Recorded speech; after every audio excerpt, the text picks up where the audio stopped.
예레미야애가 4장 1절로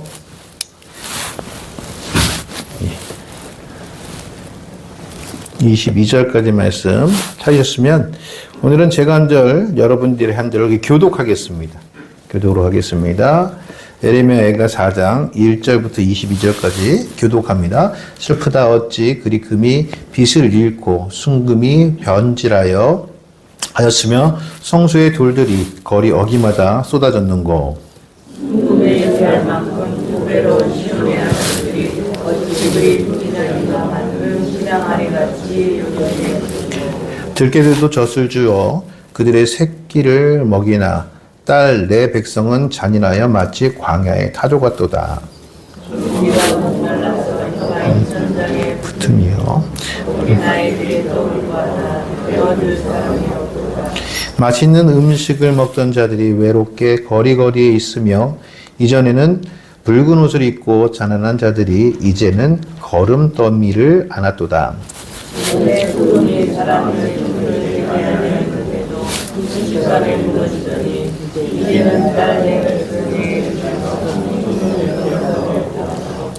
전에는 존귀한 자들의 몸이 눈보다 깨끗하고 젖보다 희며 산호들보다 붉어 그들의 윤택함이 갈아서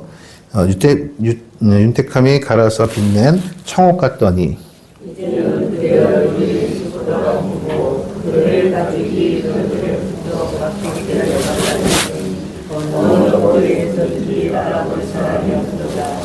칼에 죽은 자들이 줄여 죽는 자들보다 나음은 토지 소산이 끊어지므로 그들은 찔림받은 자들처럼 점점 쇠약하여 가미로다.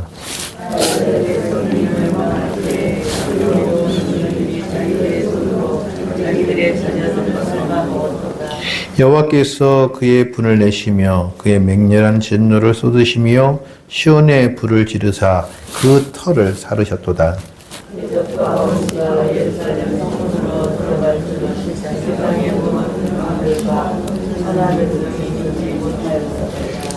그의 선지자들의 죄들과 제사장들의 죄악들 때문이니 그들이 성읍 안에서 의인들의 피를 흘렸도다.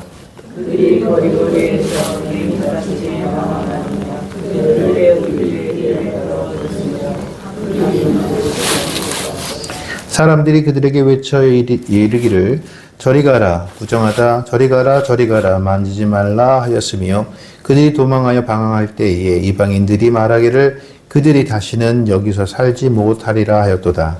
여호와께서 노하여 그들을 끄시고 다시는 보지 아니하시니 그들이 제사장들을 믿지 아니하였으며 장로들을 대적하지 아니하였습니다.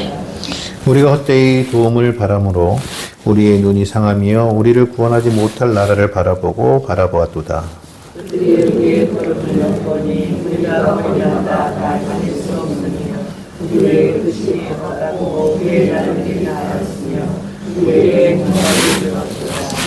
우리를 뒤쫓는 자들이 하늘의 독수리들보다 빠름이요 산 꼭대기까지도 뒤쫓으며 광야에서도 우리를 잡으려고 매복하였도다.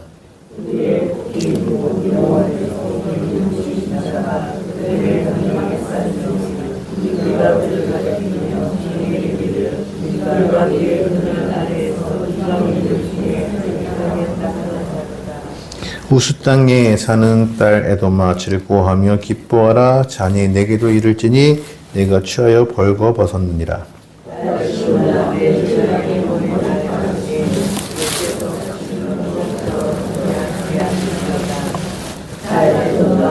주께서 내 죄악을 벌하시며 내 허물을 드러내시리로다.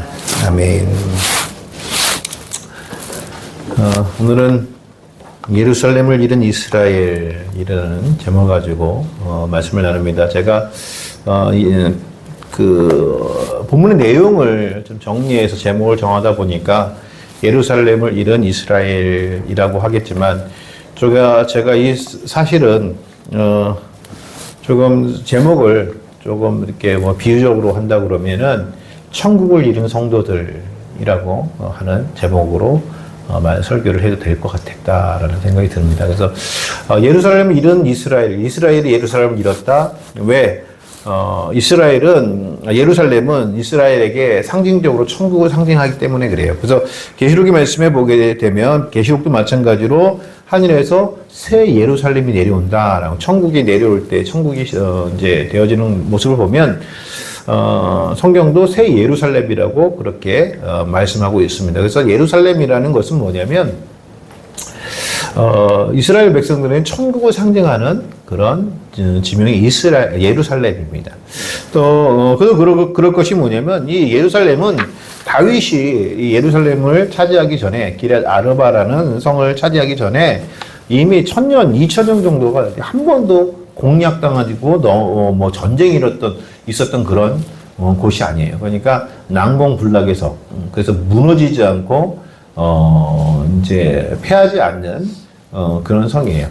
그래서 천국이 그런 곳이잖아요, 우리에게. 그렇죠? 영원한 곳이고, 그렇죠? 절대 뭐 사단에게 넘어가지 않는 그런 곳이 예루살렘입니다. 그런데 이스라엘이 예루살렘을 잃어버렸다라고 오늘 말씀을 합니다. 여러분, 성도가 천국을 잃을 수가 있을까? 제가 앞서 말씀드렸던 것처럼 제가 이번 선교를 통하여 또 필리핀 선교를 통하여 사실은 적지 않은 충격들을 받았어요.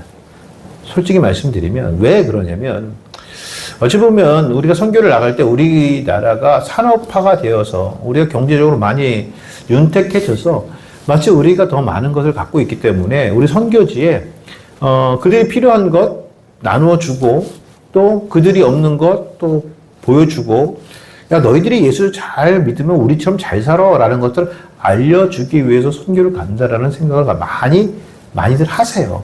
정말 선교를 가실 때 그러면 갈 때 보면은 그들이 없는 것 여기서 싸가지고 가고 또 그들이 할 수 없는 것들 뭐 정말 그런 것들을 막 준비해 가고 또 보여주려고 하고 한국은 이런 거야 보여주려고 하고 그런 것들을 많이 하는데 제가 우리 지난번에 필리핀 선교팀에게 제가 그런 말씀을 드렸어요. 우리가 뭐 보여주려고 가는 거 아니다. 왜? 선교는 그냥 선교사님하고 동역하고 그들 성도들과 동역하기 위해서 우리가 가는 것이고 그들이 불쌍해서 음식물을 주고 간식을 주는 게 아니고요. 그들이 불쌍해서 그들을 격려하기 위해서 지금까지 잘했어요. 앞으로 더 잘하세요. 라고 해서 주는 것이고요. 또 우리 쌀을 나눠줘도 그들이 배고파서 주는 게 아니라 신앙생활 더 열심히 할 수 있도록 너희들이 일하는 시간에 하나님 앞에 더 기도할 수 있도록 그런 의미로서 우리가 그들에게 다가가는 것이지 우리가 더 많은 것을 가지고 우리가 그들에게 도움을 줄 수 있다? 저는 그렇게 생각하지 않습니다. 그래서 선교지 교회는 우리가 선교지라는 것은 우리가 선교할 곳이 아니라 하나님이 이미 선교하시는 곳이고 그곳 교회와 우리 교회가 같이 동역하는 거예요. 같이 동역하는 거예요. 그래서 우리가 선교를 한다라는 표현은 바로 그런 의미에서 우리가 그렇게 하는 겁니다. 그런데 제가 선교를 나갈 때마다 제가 생각하는 건 뭐냐면 솔직히 말씀드릴게요. 한국교회 어쩌지? 한국교회 어쩌지? 라는 생각이 많이 들어요. 왜냐하면 한국교회가 마치 부자인 것이 하나님께 축복받은 것처럼 보여질 수 있고 그럴 수 있는데 이미 한국교회는 점점 타락해 가고 있다는 것을 저는 알 수 있어요. 여러분 한국교회가 어찌 보면 남들이 보면 굉장히 큰 교회요. 굉장히 부흥한 교회요. 어찌 보면 뭐라고 그럴까 하나님의 영광을 독차지하면서 뭐 많은 일들을 하는 그런 교회처럼 보일지 모르지만 한편으로 들어가서 보면은 우리는 더 중요한 것을 잃고 있지 않나라는 생각을 많이 갖다라는 거예요. 그래서 제가 오늘 말씀이 예루살렘을 잃은 이스라엘. 성도가 잃지 말아야 될 것이 있었는데 이스라엘이 잃지 말아야 될 것이 뭐냐면 예루살렘이에요. 예루살렘. 성도도 마찬가지로 잃지 말아야 되는 것이 뭐냐면 천국이란 말이에요. 천국. 그러면 천국 신앙을 왜 잃어버리는가? 이스라엘이 왜 예루살렘을 잃어버렸는가라는 것을 빗대어 우리 성도들이 꼭 간직해야 될 천국을 왜 잃어버리는가? 여러분 역지사지라고 그러죠? 그렇게 우리가 생각해 보면 우리가 꼭 잊지 말아야 되는 것이 무엇인가라는 것을 깨달아 알겠죠.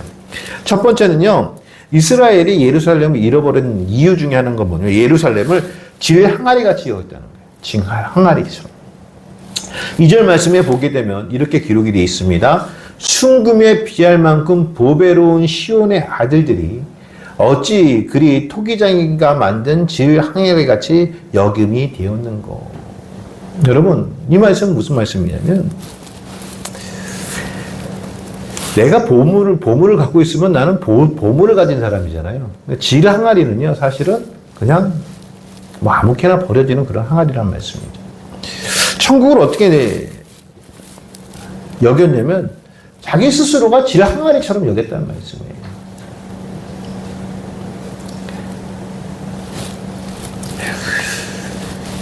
여러분, 진가를 모르면요, 잃어버리게 돼 있어요.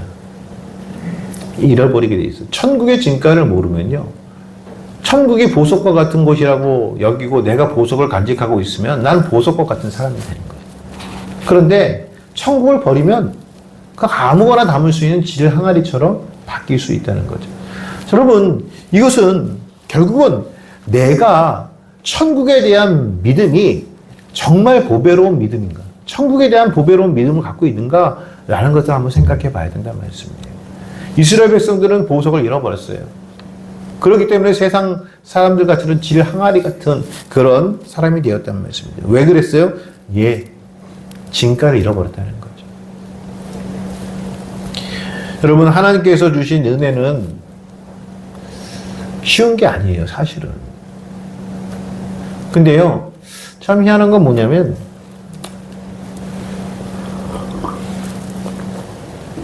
사람이 내 돈 주고 사지 않으면요, 그 진가를 몰라요. 그쵸? 제가 말씀드렸잖아요. 여기다 베이스 기타 있잖아요. 이거 되게 비싼 거예요. 제가 몇 수십 년 된 베이스 기타인지 모르지만, 제가 그 사업할 때, 교회에서 찬양 리더 할 때, 우리 교회에 베이스 기타가 없어가지고, 그 부자인 교회에 베이스 기타가 없어가지고, 제가 사장일 때 베이스 기타를 하나 사가지고, 근데 이게 교회에서 쓰레기처럼 갖고 버려지는 거예요. 그냥 아무렇게나 막 들어오고. 그래서 제가요, 화가 나가지고 그냥 가져왔어요. 이것도 안 되는데. 그렇죠? 이거 가져왔어요.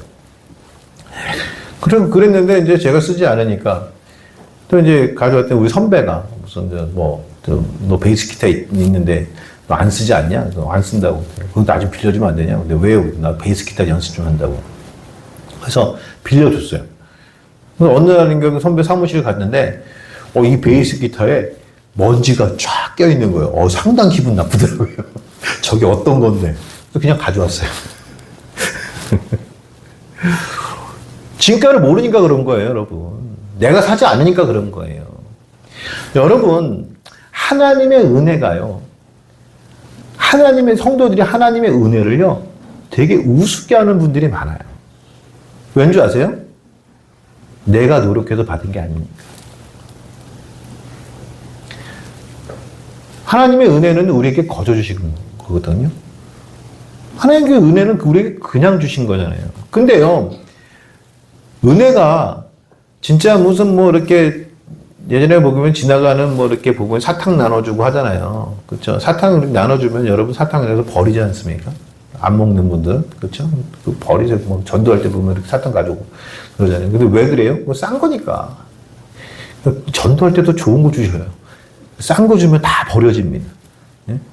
싼 거니까 그냥 남들이 버린다고요. 겨울에 근데 이 사탕 말고요, 캔커피 줘봐요. 난리가 나요, 난리가. 예? 그거 받으려고 난리가 나요.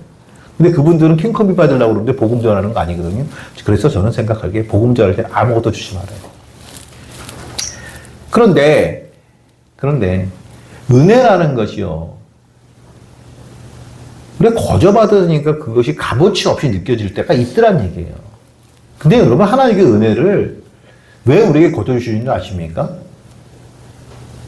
그 은혜는, 하나님께서 주신 은혜는 우리의 가치를 우리가 지불할 수 없기 때문에 그런 거예요. 하나님의 은혜는 너무너무 귀해서 우리가 평생 벌어서 그 가치를 지불할 수가 없는 거예요. 그런 은혜를 받는 거예요.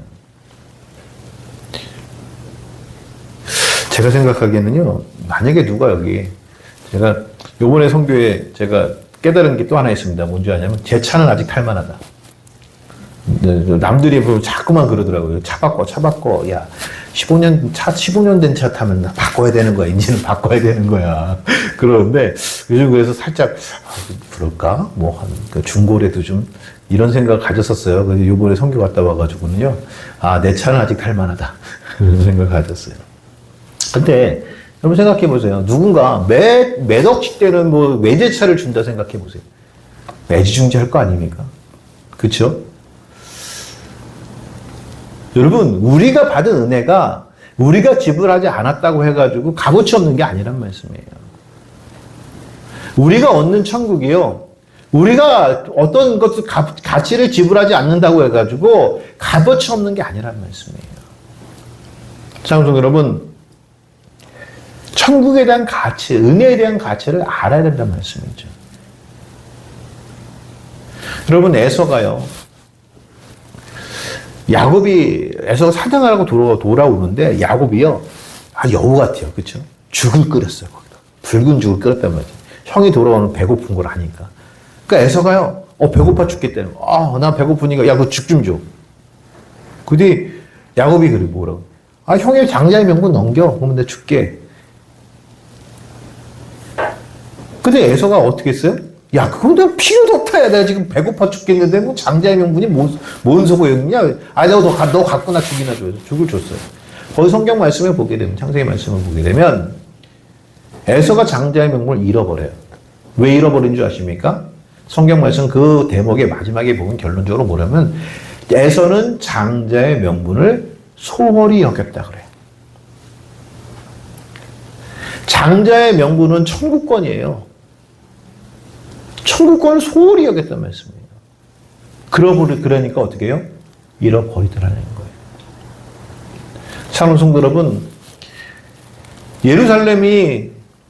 이스라엘을 예루살렘을 왜 잃었어요? 하나님께서 주신 거저 얻은 거 아닙니까? 은혜였어요. 예루살렘을 자기들이 공략해서 얻은 게 아니라 하나님의 꿈에 다윗에게 그 길을 공략할 수 있는 법을 알려주셔서 공략했단 말씀이에요. 하나님의 은혜로 받은 거예요. 그런데 그것을 소홀히 여긴 거예요. 사랑하는 성도 여러분, 하나님께서 주신 은혜를 소홀히 여기지 마십시오. 하나님께서 주신 천국의 믿음을 소홀히 여기지 마세요.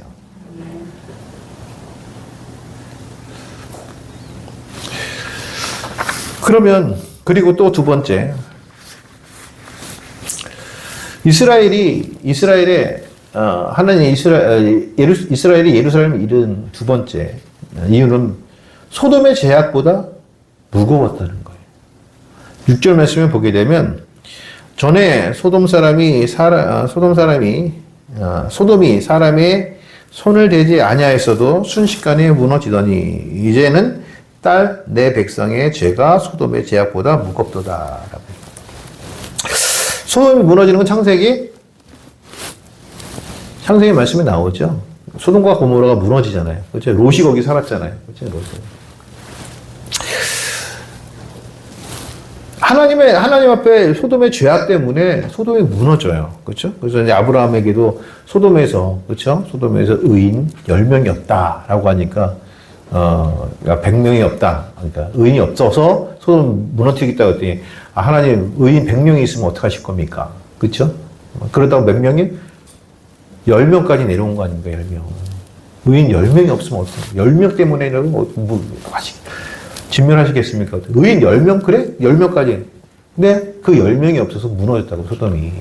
의인이 누구예요? 의인은 죄 없는 자들이죠. 그래서 오직 의인은 예수 그리스도밖에 없다는 거죠.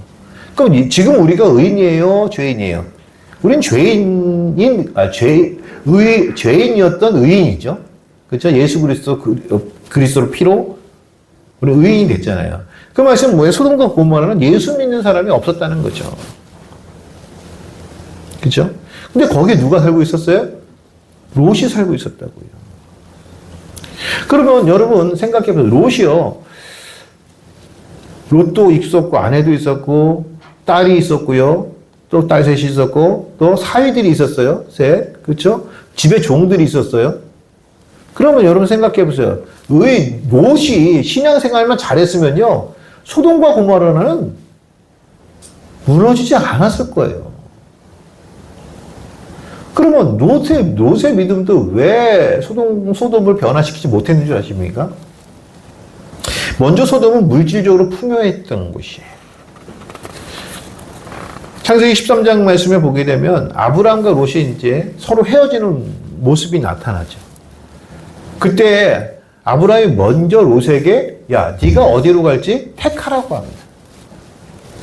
그렇죠? 그래서 롯이 사방을 살펴본 다음에 어디를 택해요? 소돔을 택하는 거예요. 소돔을 택하는 거예요. 근데 롯이 소돔을 택했던 이유 중에 하나가 뭔지 아십니까? 그 땅이 여호와의 동산 같고 애굽과 같았더라라는 거예요. 애굽이라는 건 그 당시에 굉장한 큰 부유의 상징이었거든요. 그러니까 부자인 거예요. 편한 거고. 그 시대에 많이 발전했던 그 곳이 애굽이었단 말씀이죠.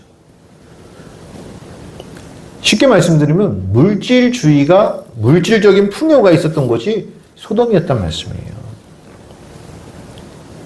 여러분, 이 시대에 많은 성도들이 물질의 풍요로움을 바라보고 예수님을 믿는 사람들이 참 많아요. 나쁜 건 아닙니다. 제가 요즘 기도하는 것도 그거 아닙니까? 좀 풍요로워야 선교도 좀 잘할 수 있고 자유롭게 좀 하고 싶은데, 근데 그런 풍요로움이 아니라 정말 세상적인 풍요로움, 그런 것들을 추구하는 사람들이 생겨나더란 말씀이죠. 또 소돔의 제약은요, 육체적인 욕구가 성행했던 곳입니다. 그렇죠? 그래서 그 창세기 19장 말씀에 보게 되면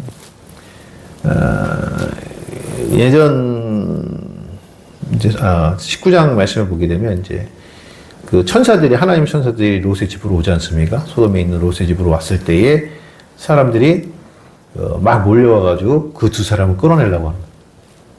끌어내는 그 말씀이 창세기 19장 5절인데 저는 충격을 받았어요. 왠지 아세요? 자, 창세기 19장 5절 말씀에 보면 롯을 부르고 그에게 이르되 오늘 밤에 내게 온 사람들이 어디 있느냐 이끌어내라 우리가 그들을 상관하리라. 동성연애 하겠다는 거거든요.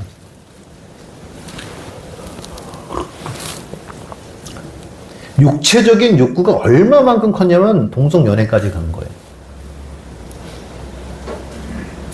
여러분, 제가요, 어떤 후배 목사님이 저한테 그러더라고요. 동성연애에 대해서 어떻게 생각하십니까? 그래서 미친놈이지. 미친놈이지. 그랬더니 그 목사가 그래요. 목사님 그런 말씀 하시지 말라고. 그들이 심적으로 받는 부담이 얼마나 큰 줄 아세요? 동성연애자도요, 하나님이 사랑하는 사람이라는 거예요. 미쳤구나, 이 시대가. 여러분, 그게 좋아 보이십니까? 아니, 여러분이 생각하기에 좋아 보일 수는 있어요. 맞아요. 인륜적으로 생각하면 그들도 사람이고, 네? 그들도 이 땅에서 살아가야 할 사람인데, 그들을 죄악시하면 되겠느냐는, 맞는 말 같죠? 예, 우린 성경적으로 봐야죠. 여러분, 절대 안 돼요. 절대 안 돼요. 그럼 동성연애자들 어떻게 해야 돼요? 회개시켜야죠. 회개시켜야죠. 자기들의 잘못이 무엇인지 깨닫게 해줘야죠. 근데 지금은 이 시대는 이런 얘기 설교하면 잡혀간대요. 여러분들이 오늘 신고하면 잡혀가요. 차별금지법에 의해서 저는 차별금지법 위반이 되는 거예요. 그래도 할 건 해야죠. 여러분, 왜 그래요? 세상의 육체적인 욕망을 쫓아간다는 거예요. 그 세상의 육체적인 욕망을 쫓아가면서 그 욕망을 채우려고 하는 것이 소돔이었단 말씀이에요. 여러분 이 시대의 우리의 모습 같지 않아요? 이 시대의 모습 같지 않습니까? 또요, 주의 종들이 타락했다는 거예요. 주의 종들이. 13절 말씀을 보게 되면 선지자들의 죄들과 제사장들의 죄악 때문에 그들이 성읍 안에서 의인들의 피를 흘렸도다. 여러분 참 무서운 게 뭔지 아십니까?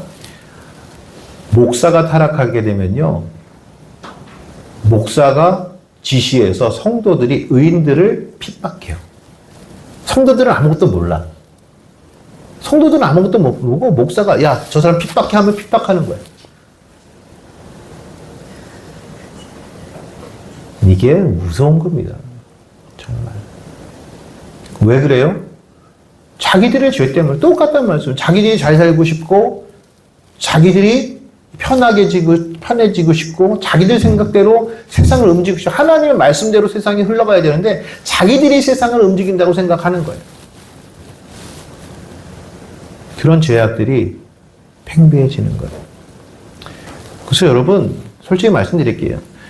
여러분들이 목사 대접을 하지 말라는 건 아니에요. 여러분들이 목사를 이렇게 뭐라고 해요? 이렇게 섬겨주시는 것 참 좋습니다. 그런데요, 그 섬겨주신 가운데 왕으로 세우려고 하지 마세요. 목사를. 그리고 왕으로 세워놓고 세베대의 두 아들처럼 아, 목사님 왕 되시면 저는 오른쪽에 내 동생은 왼쪽에 세워주세요. 그렇게 하려고 하지 마십시오. 안 됩니다. 마지막 때에 나타날 현상 중에, 극한 현상 중에 가장 큰 현상은 주의 종들의 타락이에요.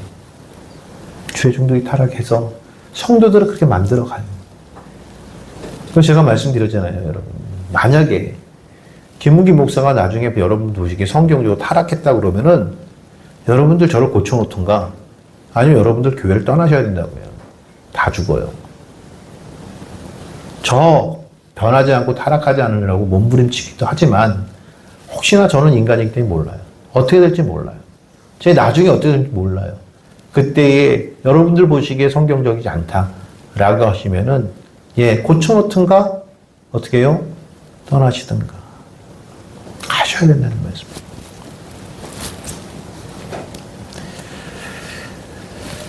깨달아야죠. 소돔 물질이 풍요롭고 거기에 그 물질 때문에 육체적인 욕망들이 있었던 곳입니다. 여러분, 교회는 그런 곳이 아닙니다. 천국은 그런 곳이 아닙니다.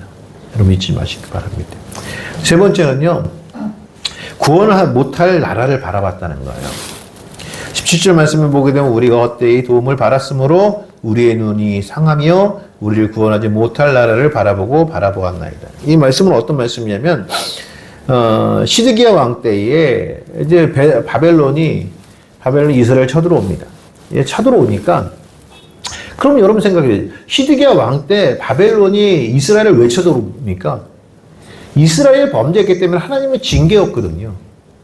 그게 하나님이 바벨론을 통해서 이사야의 말씀처럼 바벨론을 통해서 이스라엘 백성들을 징계하시는 거였어요. 그런데 여러분, 그러면 빨리 이스라엘 백성들이 어떻게 해야 돼요? 하나님 앞에 회개해야 되잖아요. 회개해야 되는데 회개하지 않고요. 어떻게 해요? 애굽에게 가서 도움을 청합니다. 시드기야 왕이 애굽에게 도움을 청해요. 왜? 그 당시엔 애굽이 최고의 군사력을 가졌던 나라였거든요. 그러니까 신생국가 바벨론이 자기들 쳐들어오니까 지금 최대 강국 애굽에 가가지고 어떻게 해요? 우리 좀 도와주세요.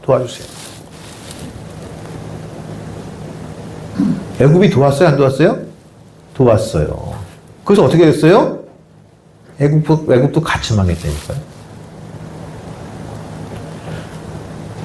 여러분, 오늘 말씀해 보게 되면 구원하지 못할 나라를 바라봤다는 거예요. 이 말씀은 뭔지 아십니까? 하나님을 절대적으로 의지하지 않았다는 거예요. 하나님을 의지했으면 우리를 도울 분은 하나님이야, 우리를 구원하실 분은 하나님이야 라는 것을 깨달았으면 하나님 앞에 회개하고 나갔을 터인데 그러지 않고요. 애굽의 힘은 우리를 도와서 우리가 살아남을 수 있을 거야 라고 택한 방법이 뭐예요? 애굽을 전쟁에 끌어들이는 방법이었다는 말씀입니다. 사랑하는 여러분, 우리가 어찌 보면 어떤 문제가 생겼을 때에 다른 힘으로 문제를 해결하려고 하더란 말씀이죠. 아니죠. 하나님을 믿음은요, 믿음의 사람들은 문제 앞에서 하나님 앞에 기도하는 사람들이 되어야 되는 말씀이죠. 하나님을 의지하는 사람들이 되어야 된다는 말씀이에요. 하나님을 의지하지 않으면요, 하나님을 떠나게 되어 있습니다. 이스라엘 백성들이 예배하지 않았던 거 아니에요. 이스라엘 백성들은 창세부터 지금까지 하나님께 예배해요. 근데 여러분, 예배한다고 해서 하나님이 너 죄 없어라고 얘기하지 않아요. 이스라엘 백성들이 바벨론에 망할 때도 이스라엘 백성 하나님께 제사를 했단 말씀이에요. 하나님은 그런 것을 보신다는 게 아니에요. 하나님께 대한 마음을 보시는 거죠. 정말 여러분, 우리가 하나님을 의지합니까? 내가 어려운 가운데, 내가 힘든 가운데 오직 이 일들을 주관하시고 해결하실 분은 하나님이시라고 여러분 믿습니까? 그 믿음 가지시는 거예요. 그러면 하나님이 애굽을 갖다가 데려놓고 그 일들을 해결하든 그건 하나님께서 하시는 겁니다. 우리는 그래서 하나님께서 하시는 일에 민감해야 되는 거예요. 더 집중해야 된다는 말씀이죠. 사랑하는 성도 여러분, 이스라엘 백성들이 하나님 앞에 예루살렘을 잃었던 이스라엘 백성들의 모습을 본다면 오늘 우리가 어떤 모습을 갖고 있는지 다시 한번 살펴볼 수 있고요. 또 우리가 앞으로 어떤 믿음을 가져야 될 것인가 라는 것들을 다시 한번 결단할 수 있는 계기가 되지 않을까 생각합니다. 먼저는요, 천국에 대한 믿음, 정말 고배로운 믿음은 잃지 않으려고 하는 믿음을 가져야 되고요. 두 번째는요, 세상적인 물질주의나 또 세상이 주는 육체적인 정욕주의에 빠지면 안 돼요.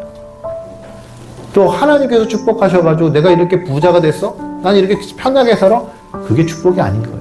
여러분, 잊지 마세요. 여러분들에게 하나님의 물질을 주실 때는 그 물질을 가지고 더 많은 하나님의 일을 하라고 주시는 것이고요. 여러분들에게 더 건강하게 하시는 이유는요, 그 건강을 가지고 더 하나님의 귀한 일들을 감당하라고 하는 거예요. 여러분, 잊지 마시기 바랍니다. 마지막 세 번째는요, 뭐예요? 하나님을 의지해야 된다는 말씀이죠. 세상을 의지하지 말아야 된다는 말씀이죠. 이것이 오늘 우리에게 주시는 메시지입니다. 사랑하는 성도 여러분, 우리 본향교회 자, 금과 같은 믿음이에요. 정말 우리는 금과 같은 믿음이에요. 또 우리는 세상의 정욕을 따라가거나 물질을 따라가지는 않아요. 그렇죠? 따라갈 필요도 없고요. 그렇죠? 또 마지막으로 우리는 어떤 믿음 가지고 있어요? 하나님을 의지하는 믿음을 가지고 있습니다. 이 믿음 굳게 지키시고 주님 앞에 서는 날까지 그 믿음 간직하시길 주의 이름 축원합니다. 기도하시겠습니다.